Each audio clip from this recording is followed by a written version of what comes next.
Labor abuse is a pernicious problem in the seafood industry and devastating for victims and their families. People not having access to clean water or good food, having their documentation taken away from them, not being paid for that work, working in just inhumane conditions.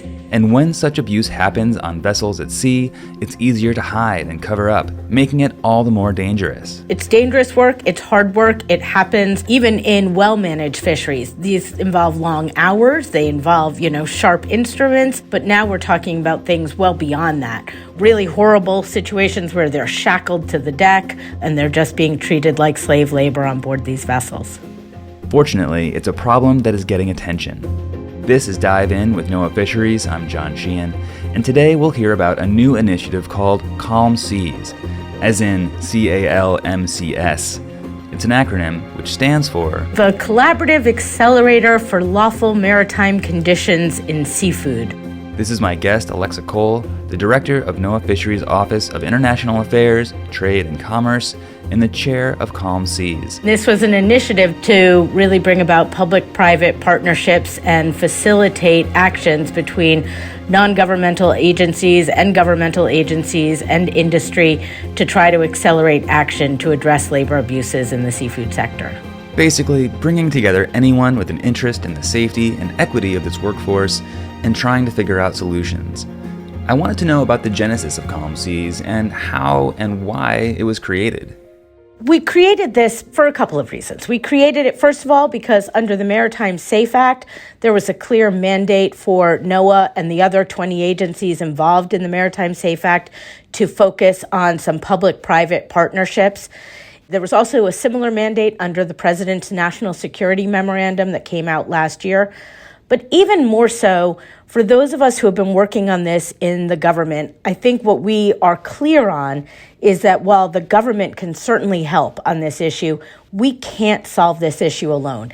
It has to be something that we're doing in partnership with industry, in partnership with NGOs, in partnership with academics. And so after seeing there are literally over a dozen interagency working groups amongst the federal government who are doing great work, but that there was this sense of it's such a difficult problem that I think folks sometimes, it's hard to know where to start. And so the goal for this was to say, let's create a time-bound effort that its goal is to just push, to just start some things down the track and having it not be something that was done by the government. So there are no recommendations for government action here, because as you know, government action can be slow. The goal of this was really to facilitate those connections between industry who might say, I'm willing to do a pilot project, and someone who has a pilot project for them to do, an NGO who's looking for some vessels to try something, or a foundation who's looking to provide some funding to that kind of initiative. The goal is really to get those conversations started, and then within the 15 months, see some of those pilot efforts begin.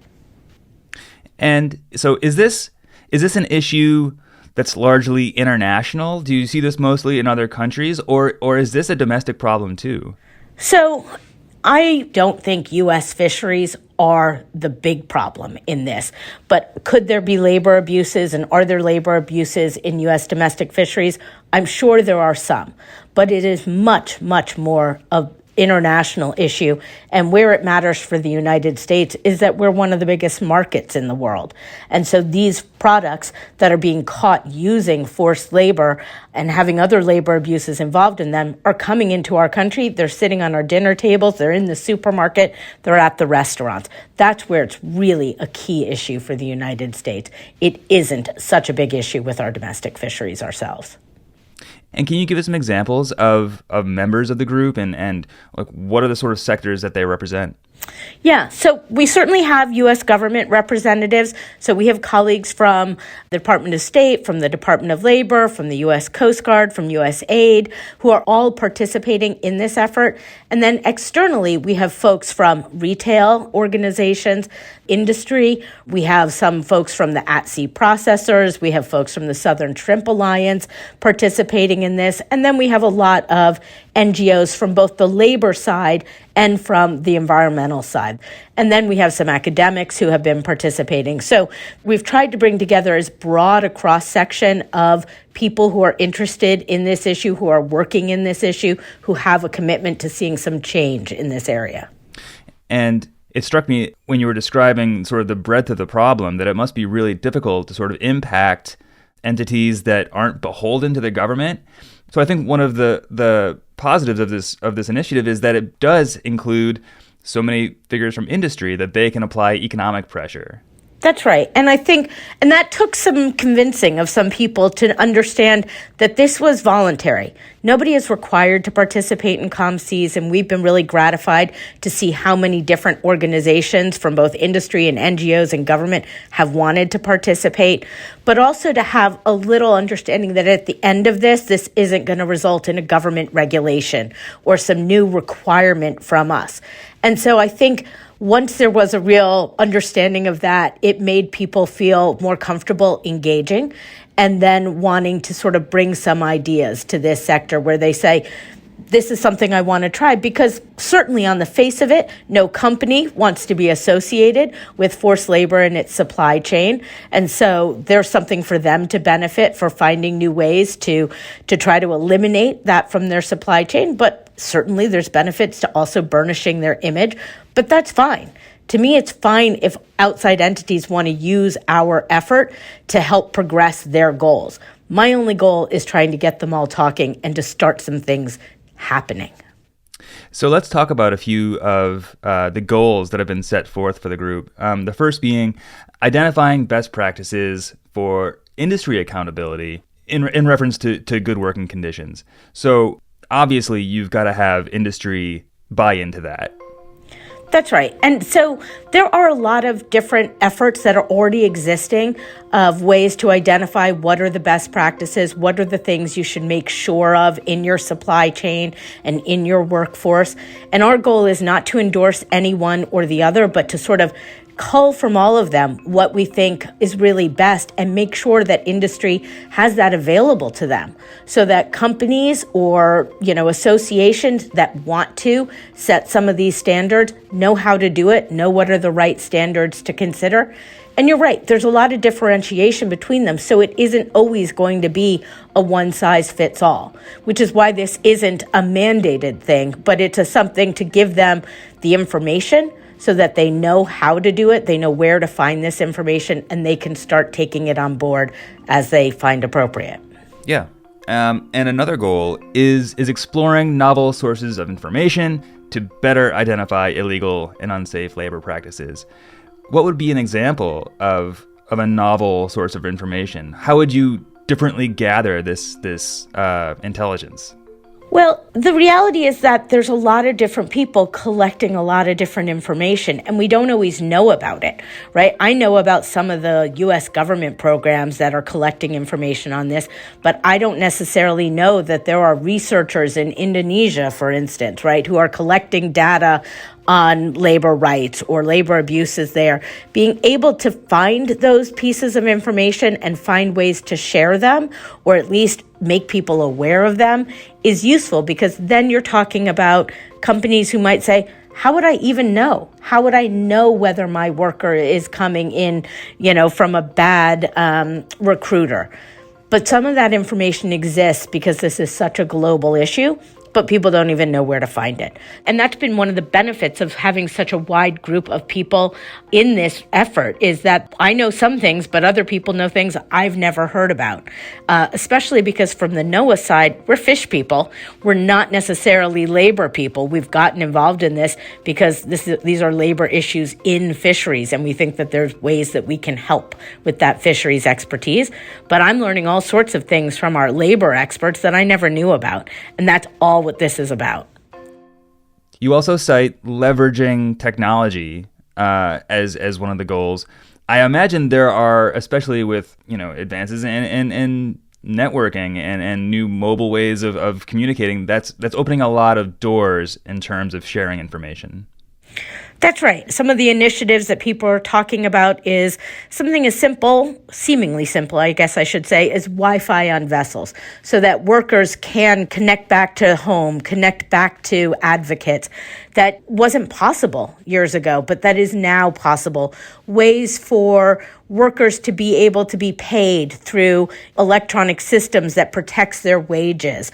There's so much that can be done with technology, and I think we're just scratching the surface, and there are people much smarter than I am on technology who are thinking about new things every day, and a lot of that innovation isn't happening either in the government or necessarily in the industry. So again, trying to make those connections so that they can find out about these initiatives and these technologies and possibilities for trying them on board their boats.